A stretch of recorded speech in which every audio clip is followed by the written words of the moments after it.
విలువలకు ప్రాధాన్యతనిచ్చి ఆ విలువల కోసమే జీవించి నిఖార్సైనటువంటి తెలంగాణవాదిగా తెలంగాణ సమాజానికి ఎప్పటికీ ఎల్లప్పటికీ వారు ఆచార్యులుగానే ముద్ర వేసుకొని మన నుంచి భౌతికంగా దూరమైనారు. వారి అనుభవంతో కానీ వారి వయసుతో కానీ పోల్చుకున్నప్పుడు చిన్నవాళ్ళం. అదేవిధంగా తెలంగాణ ఉద్యమం అనేటువంటి ఈ మహాప్రస్థానం ఎంతెంతో మందిని ఒక చోటికి చేర్చింది. ఈ భావ సారూప్యత కలిగినటువంటి వ్యక్తుల్ని, శక్తుల్ని, సంస్థల్ని ఏకం చేయడంలో జయశంకర్ గారి నిస్వార్థమైనటువంటి సేవ లేదా ఆలోచన అమోఘమైనటువంటిది. ఆయన పరితపించినటువంటి తీరు చాలా గొప్పది. ఆయన పనిచేస్తున్నటువంటి క్రమంలో మలిదశ తెలంగాణ ఉద్యమానికి కేసీఆర్ గారు ప్రారంభించగానే అప్పట్లో వారు అమెరికాలో ఉన్నారు.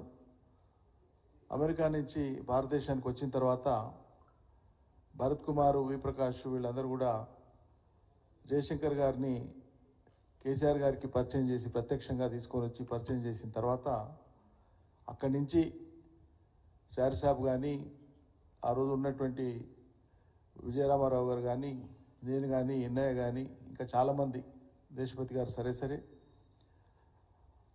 అప్పటి నుంచి ప్రారంభమైనటువంటి ఆలోచనలు కానీ, అడుగులు కానీ ఒక్కొక్కటి ఏ రకంగా పూర్వ అనుభవాలను దృష్టిలో పెట్టుకొని తెలంగాణ ఉద్యమం వైఫల్యం చెందింది అనేటువంటి ఒక ప్రచారం చేసినటువంటి నేపథ్యంలో అది వైఫల్యం కాదు, మన ప్రయత్నమే, అమలు చేయాల్సినటువంటి వాళ్ళ యొక్క వైఫల్యమే తప్ప ఉద్యమించిన వాళ్ళ వైఫల్యం కాదు అని దాన్ని ఒక అద్భుతమైనటువంటి రూపంలో ప్రజలకు వివరించడానికి ఆయన యొక్క సైద్ధాంతికపరమైనటువంటి మాటలు, వారు ఒక మాట చెప్తే, ఒక వాక్యం చెప్తే దాంట్లోంచి ఒక గంట సేపు ఉపన్యాసం చెప్పగలిగేంత సారాన్ని కేసీఆర్ గారు ప్రజల భాషలో మలచగలిగి చెప్పేటువంటి వాళ్ళు. అది జయశంకర్ గారి యొక్క గొప్పతనం.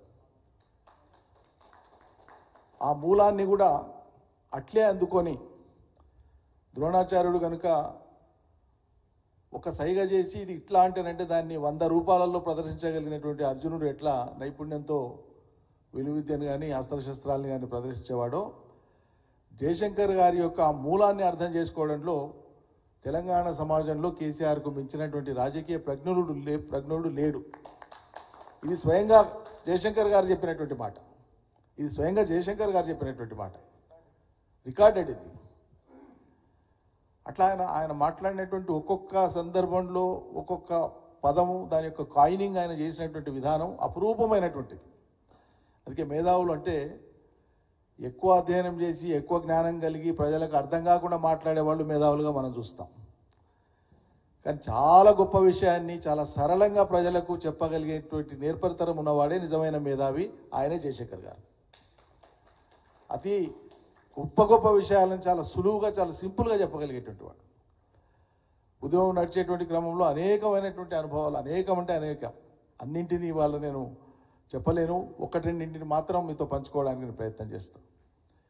నాగార్జున సాగర్ నుంచి ఎడమ కాలువలకు నీళ్లు వదలడం జాప్యం కావడం కానీ, ఎడమ కాలువల మీద ఉండేటువంటి లిఫ్టులు రైతులే భరించాలి వాటి కరెంటు బిల్లులు అనేటువంటి నిబంధన సమైక్య ఆంధ్రప్రదేశ్లో ఉండేది. చంద్రబాబు నాయుడు గారు అప్పుడు కడియం శ్రేయర్ గారు ఇరిగేషన్ మినిస్టరు.